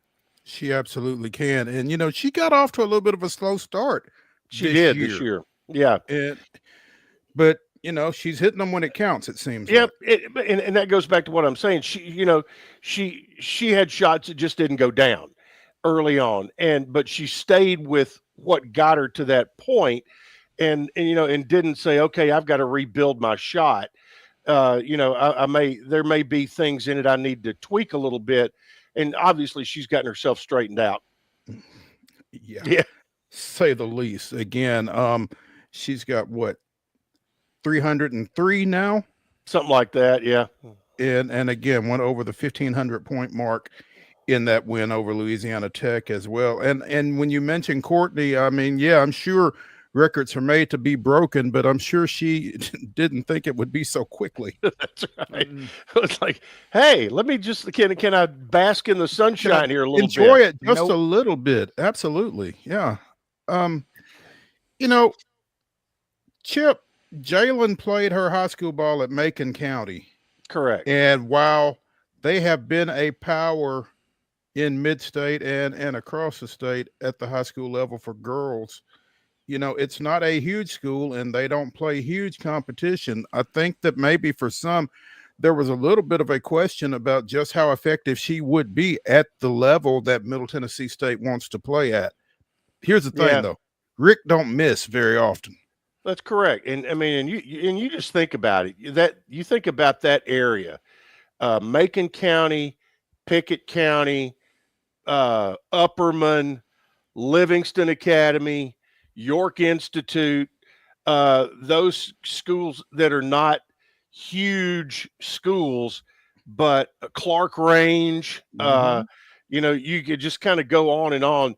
That area from somewhere east of Lebanon up to the plateau, there's something in the water there. Maybe it comes out of that red boiling spring up there somewhere that gets in all the water up in that way. But they love their basketball, and they produce, and boys and girls, they produce at a higher level than they probably should as far as collegiate players, because you're right. A lot of times the smaller schools get looked over because, oh, they're not playing any competition. Well, they certainly are within their own district and region. I would tell you those region tournaments, and I think most of the time they play that region up at Tech, is one that is worth the ticket price. I'll be headed there in a few weeks, Chip, so I appreciate a little bit of a preview there. That's where Giles County and Lawrence County will be traversing up to. But you're right. There's something in there, and it feels like there's something. We see it, it feels like Kentucky kind of gets that rep too. You see a player, whether it's boys or girls, from a very rural kind of remote location, and you're like, how did this player come out of this area? But there just is something to be said, I think, for either lack of options in terms of entertainment, all you got is ball type situation, and it's just hard, tough loving up there for a lot of those families as well. Yeah, I mean, and most of the, whether it's if it's on the girls' side, their mama probably played and gives her no slack, and their dad. If it's on the boys' side, their daddy probably played at that same high school, and there's not, there's some, like you said, the tough love given out there. They're tough kids, and those are not big football areas typically. But boy, they have been great basketball areas for such a long time in this state. Defending Class 4A state football champion Macon County is going to argue with you on that. That's true. Yeah, that's true. That's true. You're exactly right. But you have typically been correct on that. But yeah, and by the way, Jalen Gregory's brother is on that Macon County state championship team. So there comes you go. Full circle. Absolutely. As it always does. And it takes somebody like you, Chip Walters, to bring it full circle like that. So we appreciate the knowledge as always. Again, MTSU's men, the UTEP and Jack State tied at the top of Conference USA coming into this week. Middle's got New Mexico State coming in on Thursday, and then UTEP on Saturday. Tell us what they're looking like right now. Obviously, you guys had a challenging road trip this past week. Well, you got a split, which is what you want to do. I mean, you want to go on the road if you can and get a split, and then Middle got the first game of the road trip in dramatic fashion at Sam Houston. Sam Houston, I mean, right now they're 1-7 in our league, and they could. You go watch them play anybody, and you think, well, they could be 7-1 because they've got a great scoring guard. Then they've got a point guard who is just absolutely brutal on you defensively. I mean, he is so physical. I mean, I think he takes what I used to call the old Murray State philosophy, in that he is going to foul you every possession, knowing that the officials are not going to call it, every one of them. Otherwise, he'd be out in about the first 5 minutes. But his last name is Boykins. He's super physical, really challenges your point guard. But Sam Houston's gone through a little injury bug this year.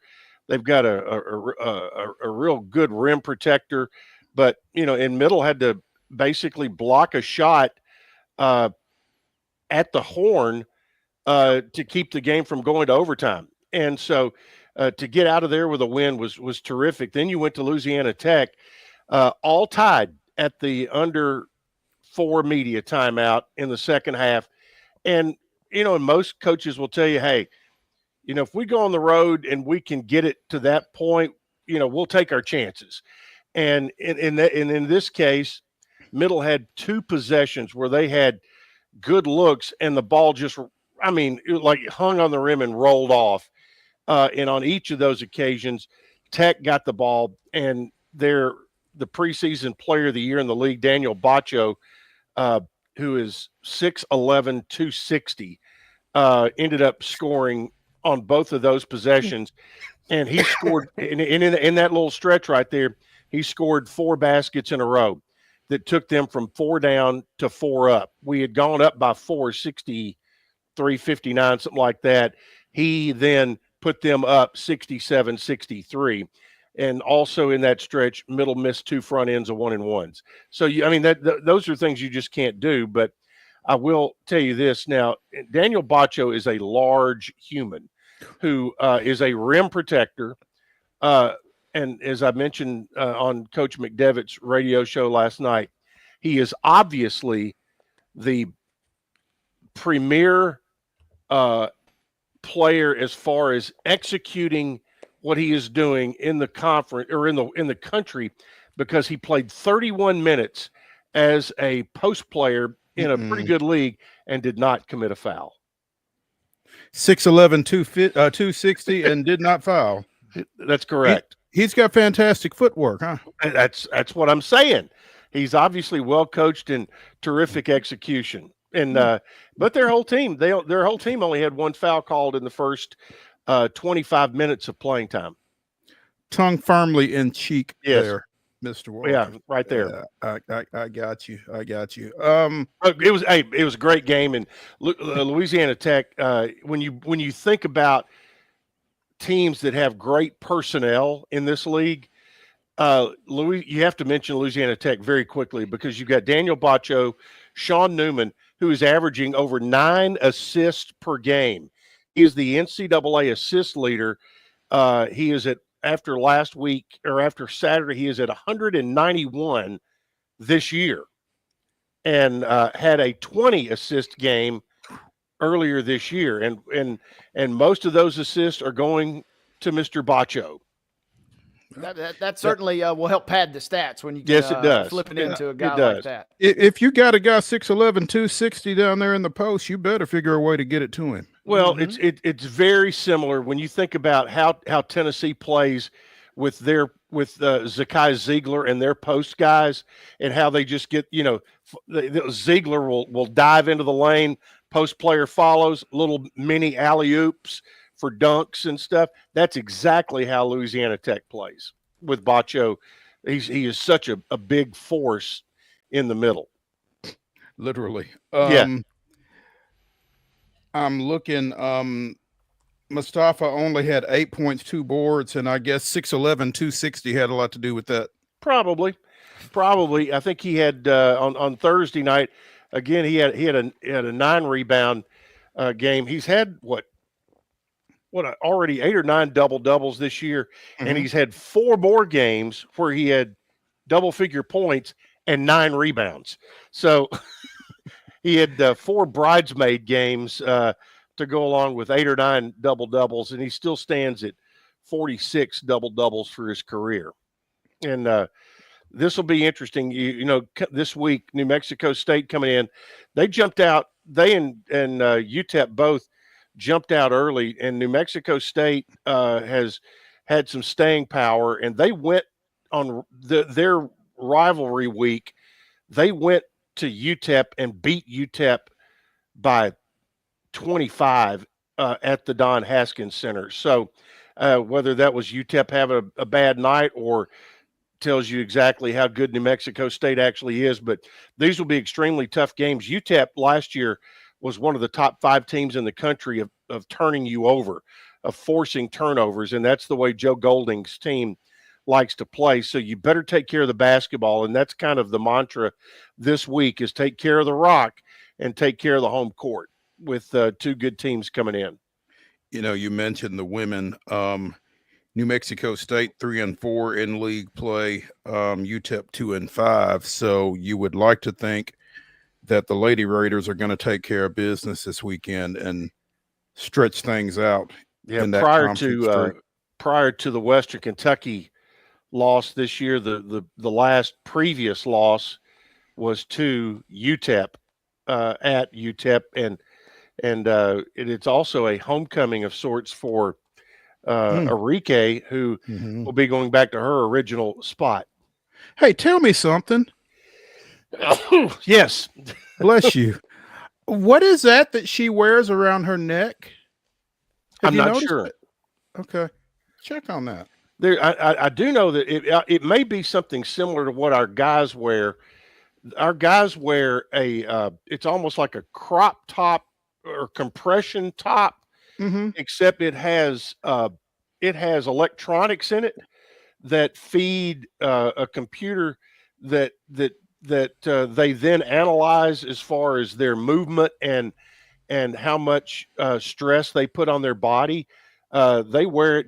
The guys wear it during practice and games, and I'm not sure exactly how they use the information they gain from it, but I would guess it is probably something similar that she uses, that she wears there, but I'm not sure. Yeah. Okay. Check on that. Report back next week. I will. What else do we need to know? The cheat sheet that came in late. Baseball just 2.5 weeks away. Now we've got the Groundhog Day luncheon coming up Friday, but actual ball 2.5 weeks away. Actual ball will be 2 weeks from Friday, and and what is it? 19 of the first 21 are at Reese Smith Junior Field. Ooh. So, you can take advantage of your season tickets right there. A lot of day baseball coming up here end of February, early part of March, and some pretty good opponents coming in here.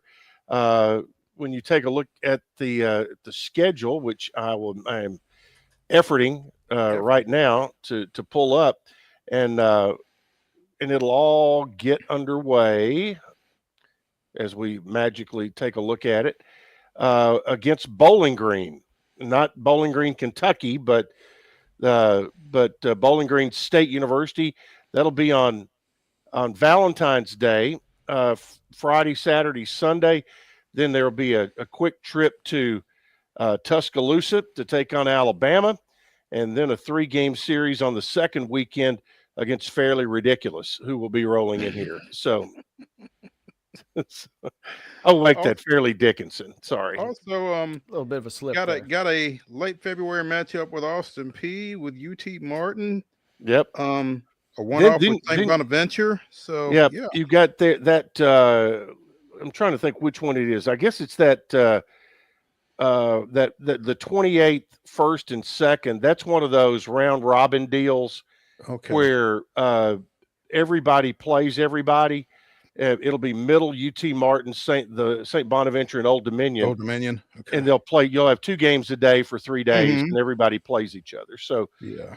And then I think is there another one of those? No, don't think so. But that'll all be at Reese Smith Junior Field, and there've been some improvements made to the ballpark this year. There's turf from third base, all in foul territory now, Mo. Third base all the way around to first base, but does include the batter's box. So that has now been turfed. That's interesting. Yep. Okay. And a lot of that is because it gets so much use during, they do such a good job of keeping the actual field in good shape that sometimes those side areas can get kind of tromped down a little bit. And so they put that in there to keep that area, because all the water comes off the field and drains into those areas. Now with turf, it can just go ahead and seep on through, and you don't have a big mud hole over there. We'll talk more about this later, but MTSU opens Conference USA play with a 3-game series out at DBU, and that's probably a good thing. Go ahead and get that one out of the way. And get it out of the way. Come home the following weekend, and you've got Florida International coming in, and you can get things started from there. Wanted to mention the Conference USA preseason all-conference team for softball has been named, and MTSU catcher, and I've forgotten her name, but it's Angie Raffo's daughter. It's Ainsley. Ainsley Blevins. Ainsley Blevins. Angie Raffo, you probably remember, was a volleyball player for Diane Turnham at Middle, and her brother Greg Raffo was on the baseball team. Right. Okay. Well, Ainsley Blevins is Angie Raffo's daughter. Angie married and settled in Jasper, Tennessee, and that's where Ainsley grew up. and she led Conference USA in home runs last year. She is an absolute hoot to be around, and is the middle's starting catcher, and so that's a well-deserved recognition for her. Okay. Tickled What for caught her. what caught my eye on this list, because Ansley is the only Lady Raider on the team, but as I was looking through hometowns, I came across Spring Hill, Tennessee, and I was expecting that to be Kat Carter, the former Spring Hill standout who is at Jack State, but it is in fact Elena Escobar, who played her high school ball at Summit, transferred into Summit from Independence as a junior. Did not play because she was coming off surgery that year, but led Summit to a third place finish at the state tournament as a senior. So got a little local flavor on that team, even though it's not an MTSU player. In Liberty pitcher Elena Escobar, Liberty's got 1, 2, 3, 4 players on here. Yeah. So I guess they're supposed to be pretty good. Yeah, Liberty's supposed to be pretty good this year, and Elena Escobar is one who is one of those, obviously, being named preseason all conference, that is help making them as good as they are, and they'll get underway. Softball, I think the first 3 weekends they play, they are either somewhere in Florida or somewhere in California for these different tournaments that they play in, and get to somewhere warm. Leesburg, Florida. Yeah. It sounds a lot warmer than where we're currently sitting. I can tell you that much for sure. It does. The snow will hopefully have melted down in Florida by then, we would imagine. Well, it will have to melt because I'm sure they don't have any snow plows or anything like that to get it out. So, yeah, hopefully it will have melted, like you said. Chip, anything else happening on campus that we need to know about before we let you go?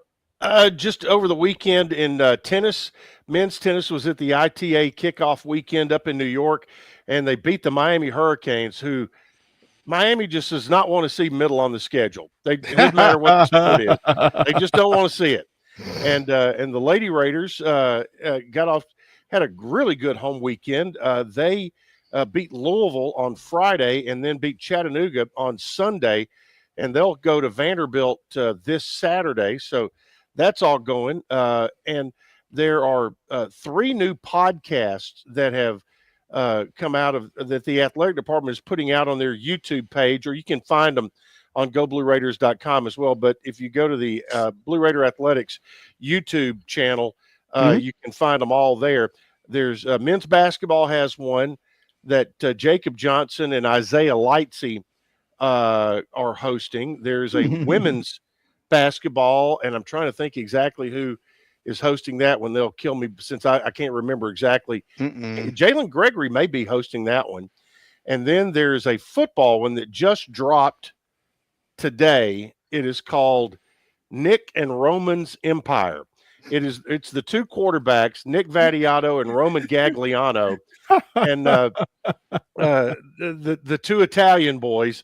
They in their first episode, they turn the tables on their head coach and interview Derek Mason, and you find out about Derek Mason's shoe collection, all kinds of stuff. So you said turn the tables. I'm intrigued. This says his time as a DJ. I want to know what kind of records are in Coach Mason's catalog. He talks about that. He has a whole DJ set up in his house. His wife and daughters gave him that for Christmas a couple of years ago, but he spun some tunes when he was in college at Northern Arizona. He had a Sunday night air shift on the air. DJ Mace.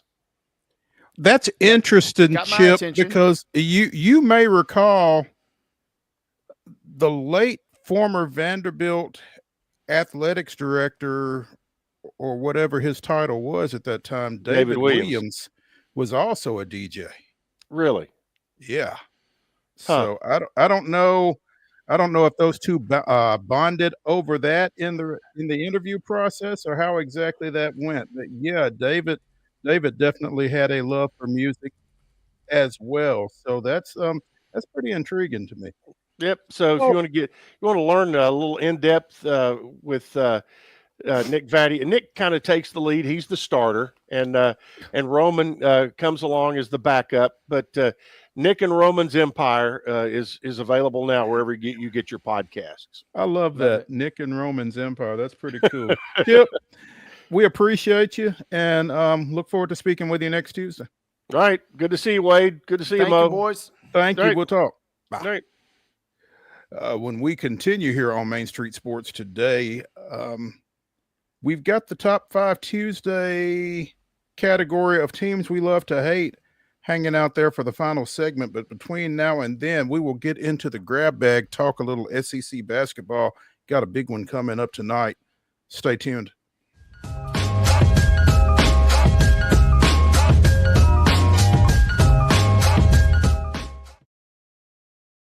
Hi, I'm Riley, a certified physician associate here at Premier Foot and Ankle Centers of Tennessee. We have a couple locations, Murfreesboro, McMinnville, as well as Franklin. We treat people of all ages. We're excited to get you back on your feet and hope we can help you today. Call us today to schedule an appointment. We look forward to seeing you. Because here at Premier Foot and Ankle, we believe that the journey begins with happy feet.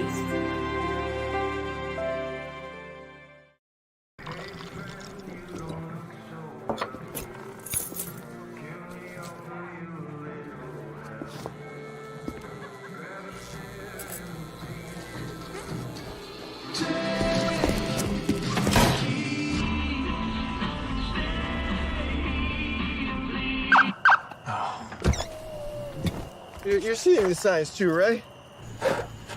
What signs? Whether you're an athlete or a weekend warrior, when it comes to your performance, don't settle for anything less than excellence. We're proud to announce that Mid-Tennessee Bone and Joint Clinic is now Tennessee Orthopedic Alliance of Columbia, where we are redefining sports medicine and orthopedics. Tennessee Orthopedic Alliance's team of expert sports medicine physicians understands the unique demands of your body. TOA Columbia specializes in personalized orthopedic care, offering state-of-the-art treatments for everything from sports injuries to joint replacements. Learn more at toacolumbia.com. Jones & Lang Sporting Goods here in Columbia has been outfitting teams, officials, and anybody else from T-ball to college for 50 plus years. Be sure and check them out at 931-388-8060 or online at jonesandlang.com. Jones & Lang Sporting Goods, the look of a winner. Zion Christian Academy, zioneagles.org or 931-388-5731. You can schedule your appointment. Go tour their campus. It is beautiful over there, and you're definitely going to want to see it. Again, it's zioneagles.org. Give them a call, 931-388-5731, and schedule your tour today. Piggly Wiggly, located in Neely's Mill Shopping Center, is Columbia's locally owned and operated Cost Plus 10 grocery store dedicated to serving the community with low prices and smiling faces. Piggly Wiggly offers fresh, hand-cut meats daily, as well as daily hot plate lunches from their deli counter. You're certain to see smiling faces and a helping hand when you're here at Piggly Wiggly. Come by and check out our fresh produce, high-quality meats, and more. Down home, down the street, we'll see you at the Pig.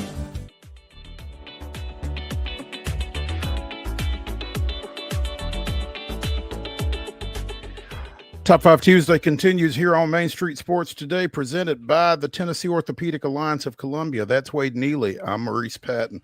Again, in our final segment, we will be giving you our teams that we love to hate. But right now, I will tell you that one of the teams we're getting ready to talk about is probably on a lot of folks' list of teams we love to hate, as number 12 Kentucky comes to Knoxville taking on number 8 Tennessee in a pretty big SEC matchup tonight.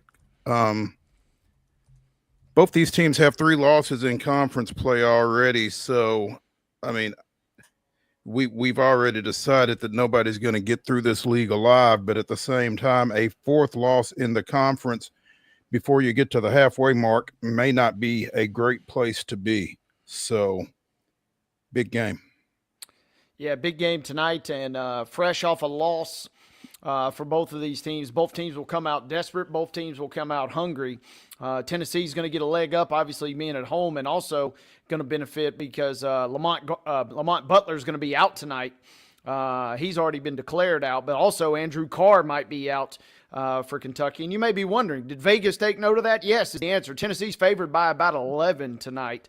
So with one player out for sure and another potentially likely to miss tonight, Tennessee cannot afford to drop this one, especially playing at home. They need to get back to good, and they need to avoid those losses accumulating like we mentioned on the show yesterday. Yeah, and like you said, both of them coming off of losses over the weekend. Obviously, Kentucky losing at Vanderbilt, Tennessee losing to number 6 Auburn. I think I feel a little bit better about Tennessee.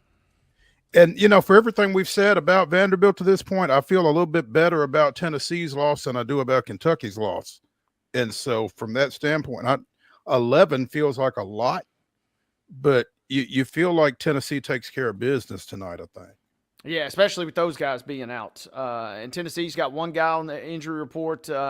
Estrella is obviously done, but also Cameron Carr kind of is out as too. So, I mean, the injury report is what it is. Kentucky's going to come in. They will be swinging desperately for this win, so you cannot afford to take them lightly. It kind of feels like the strategy for Kentucky is to come out and just muddy the waters as much as possible.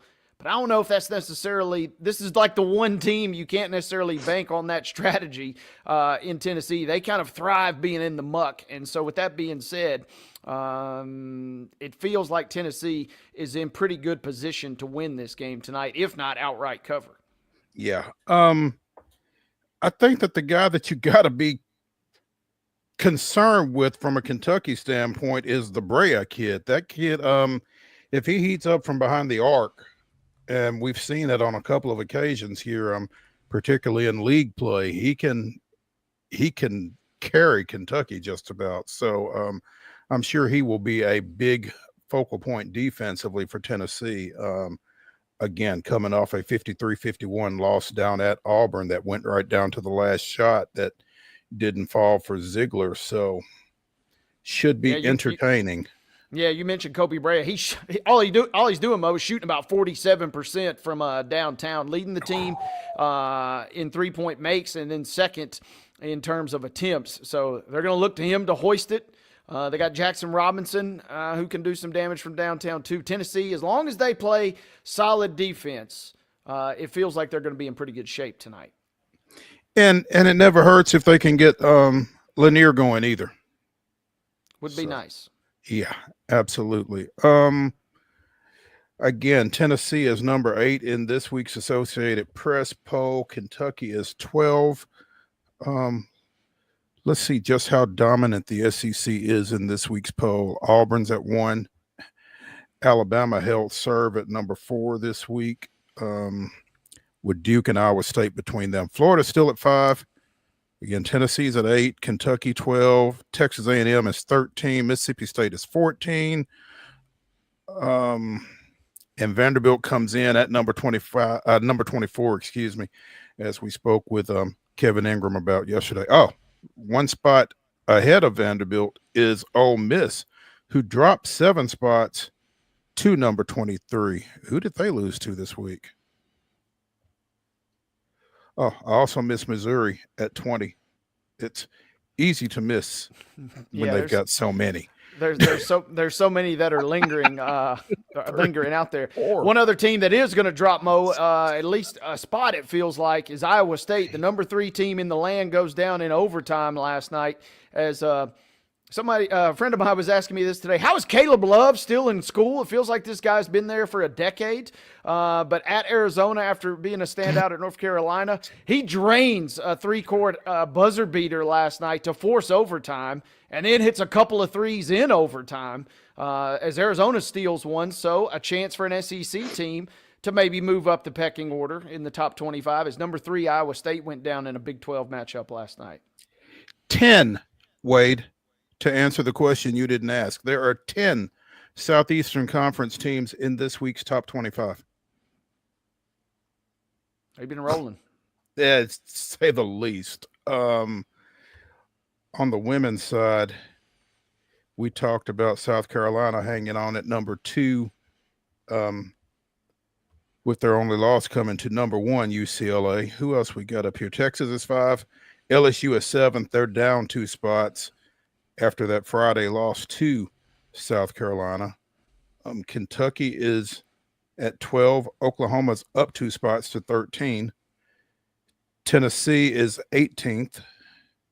Alabama is 22nd. They fell 3 spots after losing to Vanderbilt, which is 23rd.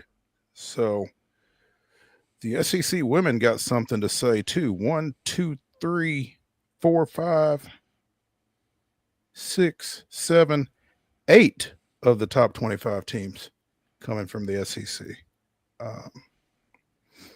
Again, as we talk about SEC women's basketball, it hasn't been quite as dominant as the men have to this point, but it's been pretty impressive, and that continues to be the case. Wade, it sounds as if there is a path back to Houston for Alex Bregman. Crazy, isn't it? Oh, and it all started with their trade of reliever Ryan Presley to the Cubs. It seems like feels like maybe that's going to free up some money that they could offer to Breggy. Would be nice to have the guy around for certainly for the vibes, if nothing else. And he's been so instrumental at times during their key runs these last couple of championships. So if it were possible, I certainly wouldn't turn that down. Losing Presley obviously is a little bit of a concern in terms of your bullpen. But you know, some shrewd dealings and maybe a chance, if, like I said, if nothing else, to win a small PR battle and keeping a guy who I think is still going to be, I think is maybe his best years in a Houston uniform are probably behind him, but he's still going to be pretty solid. And you need to kind of try and keep that guy around if at all possible, if nothing else, for morale and kind of just overall fan vibes, right? I mean, it feels like if they lost him, you're kind of almost slowly turning a chapter.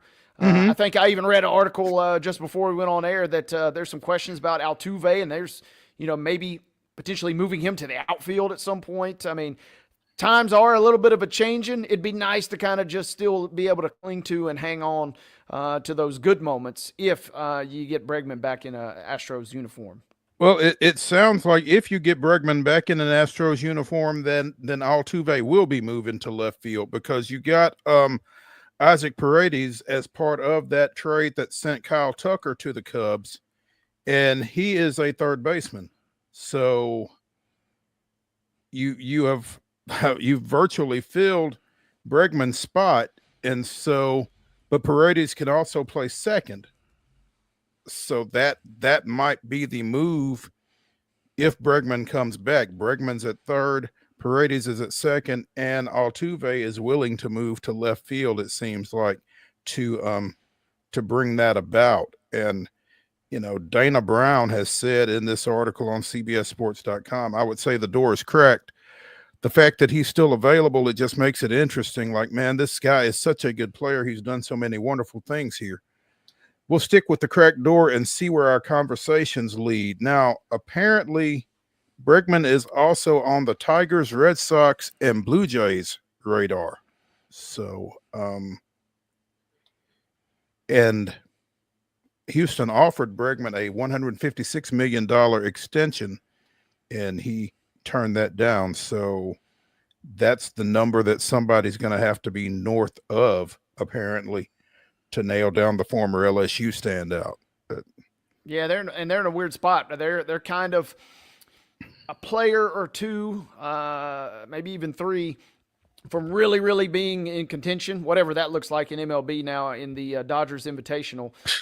But they can certainly be in the mix for the number 2 spot if they get those players. But also on the other hand, you're kind of almost teetering toward, hey, like I said, your better days are probably behind you. Do we go ahead and start retooling so we don't have a dramatic fall off like we've seen that franchise have years and years ago after their first World Series run versus the White Sox? They just fell off a cliff by kind of mortgaging a lot on those years. So you kind of hopefully strike that happy balance. Be nice to see them thread the needle, and sitting back and watching over these next couple of weeks should be kind of interesting. Nolan Arenado from St. Louis is kind of in the same wait and see boat that Bregman is in, and obviously so is Pete Alonso of the Mets. Well, late of the Mets. All three are. Arenado's not a free agent, but St. Louis really wants to move him, and he seems to want to be out as well. Alonso is a free agent, and Mets owner Steve Cohen said that he's kind of exhausted. This has been an exhausting conversation trying to bring the first baseman back. That can't go over well in your free agent negotiations with your all-star first baseman, I wouldn't think. No, that if you're Alonso, that's certainly not what you want to hear. It feels like we're in a good old-fashioned game of chicken, right? We're kind of just waiting to see who blinks first because we obviously know the Mets have enough money to do whatever they want. So it kind of begs the question, what are we waiting on? If you want the guy, go ahead and sign him. If you don't want the guy, go ahead and just say that. But instead, we're in this weird kind of Spider-Man pointing back and forth at each other situation here. So I'm not sure how this is going to play out, but to your point, it's not looking good. 34 home runs, all-star for the last 3 years, played all 162 games last year. Now, as a Braves fan, obviously this dysfunction is fantastic for us to see because this is what gives the Mets gonna Met life. But when you've got Cohen saying things like, if it stays this way, I think we're going to have to get used to the fact that we may have to go forward with the existing players that we have, at a fan function over the weekend. So, which luckily for them is still pretty good, right? I mean, we're not talking the scrap heap they're playing with out there at this point. Yeah, I mean, you got Juan Soto, and you didn't bring him in to play for third place, but you would think that having Alonso makes you better than a lot of other options. So it's going to be interesting to watch both he and Bregman here as the offseason progresses and as we get closer to spring training. So interesting as the clock continues to tick, both in Houston and in the Big Apple. Let's go ahead and take our final break here, come back, and get into Top 5 Tuesday on Main Street Sports Today, presented by the Tennessee Orthopedic Alliance of Columbia.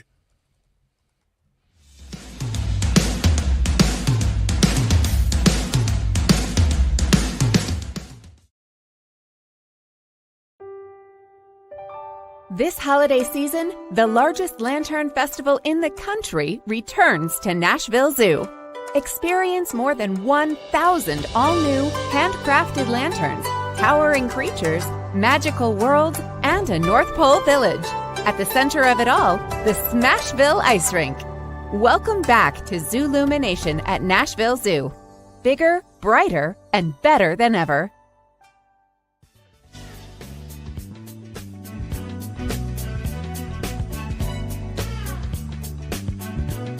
It is Top 5 Tuesday here on Main Street Sports Today, presented by the Tennessee Orthopedic Alliance of Columbia. That's Wade Neely. I'm Maurice Patton, and it is the final segment of the show, presented by MidSouth 5 Fitness. 2 great locations, one in Franklin, one in Columbia. Whatever shape it is you're in, Thalas Steel will get you in a better one. You can find him at steelathletes.com. That's STEEL athletes.com. MidSouth 5 Fitness bringing you Top 5 Tuesday as Wade and I give you our top 5 teams we love to hate.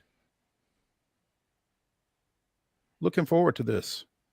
Wade, the floor is yours.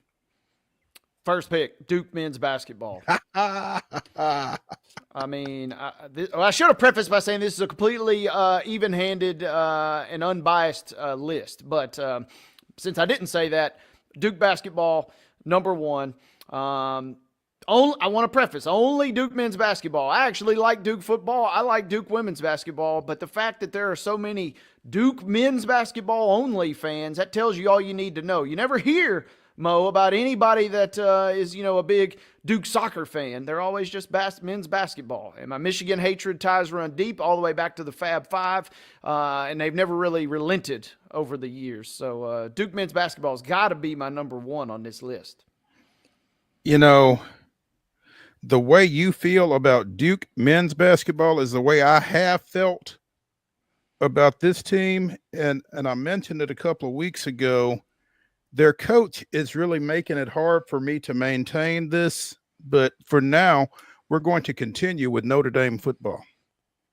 I remember growing up as a kid, we would get, for whatever reason, the Notre Dame coaches show on Sundays. And I'm like, why? Why do we care about Notre Dame football? And I mean, I've gotten older and smarter, and I get it. I mean, they are kind of America's university in the eyes of a lot of folks, but it just felt like we should be hearing about other folks here in the Nashville/Middle Tennessee area in the 70s besides Notre Dame. So give me the Irish as my number one. I'm with you again, there. and again, to your point, it's just Notre Dame football. I mean, I really enjoyed Muffet McGraw and the job that she did with Notre Dame women's basketball and a lot of their other programs, but Notre Dame football. And again, Marcus Freeman needs to move on quickly before this changes. Yeah, handsome Marcus is winning everybody over. Yeah, literally. Luckily for me, as a Michigan fan, Notre Dame's scared to play us and won't play till like 2033, so I can kind of chill for the next decade. So Michigan won the last meeting. I haven't forgot that. But I'm with you there. The Notre Dame hatred runs deep on this side of the table as well. Number two on my list, got to go across the pond, but Liverpool has got to be number two.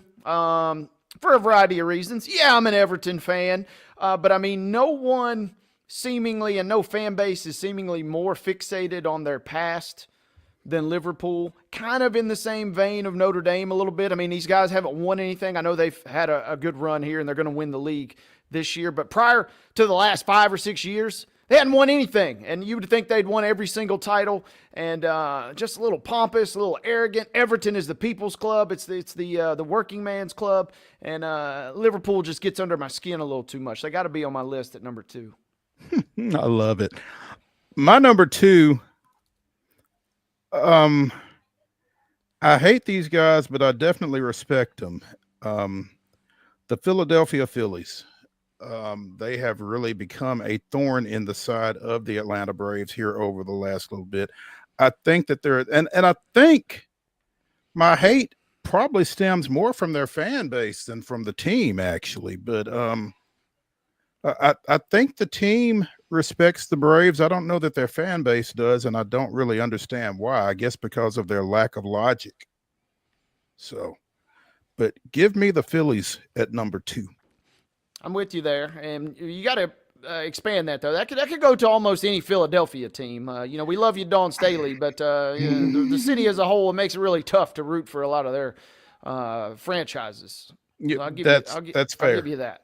Yeah. By the way, did you see Paul George got stuck in traffic at the championship or the NFC championship parade the other day? No. And the memes were great because everybody quickly pointed out that's the closest he'll ever get to a championship. At least while he's in Philadelphia. But yeah, he went out in traffic and got stuck in the middle of everybody walking and celebrating. So PG-13 catching strays even during the Eagles championship. That's unfortunate. That's bad timing for him. I hate that. Yeah, pretty rough go. Number three on this list, they're the defending national champs currently, but Ohio State football. I mean, really, what more do you got to say? And I love to hate these guys. If Notre Dame is kind of a touch more of a gentleman's rivalry, this is kind of how I describe Giles County and Lawrence County. It's kind of a gentleman's rivalry. Things are nice and cozy, and there's a mutual respect. And then you got Giles County and Marshall County, and no, it's just you just don't like those guys. And that's kind of where Ohio State is. You give them the minimum base level of respect that they deserve, and after that, you can't take anything. And I do love the idea, Mo, that Ryan Day, if he wants to get a championship tattoo, he's got to put 14 and 2 on his body this year for his national championship tattoo, which would be kind of funny, you got to admit. That's terribly funny. My number three, and it will continue this way as long as its owner continues to own this franchise, the Dallas Cowboys. And again, Dak Prescott, Michael Parsons, a lot of the folks that they have on that roster and have had come through there, I really like them as players and from what I know of them as people. But, Jerry's not going to get out of the way, and he just doesn't feel like a very good person. Give me the Cowboys at number 3. I think they'd have been on a lot of folks' lists. And talk about a franchise that's living in the past. Whew. We saw the stat. Now with the Commanders getting to the NFC Championship game, every team in the NFC has been to a championship game since the Cowboys were last there. Cowboys were last there. So I mean, yikes.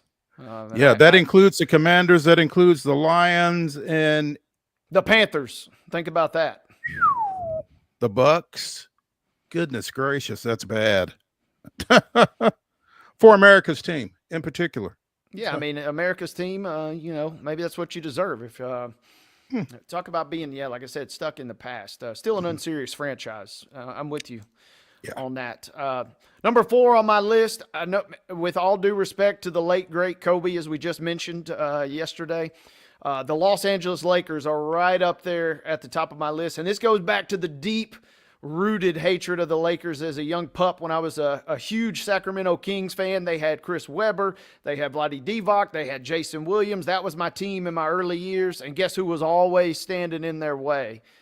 It was the Lakers. And even in the Kings' best years, there was a little thing called Refgate, if you will. Tim Donaghy kind of getting involved. So even when the Kings had their best shots at them, they still had the refs in their pocket. Give me the Lakers on my list. Woof. That's a good one. The Lakers probably would have been on my list, but they've kind of just faded into whatever.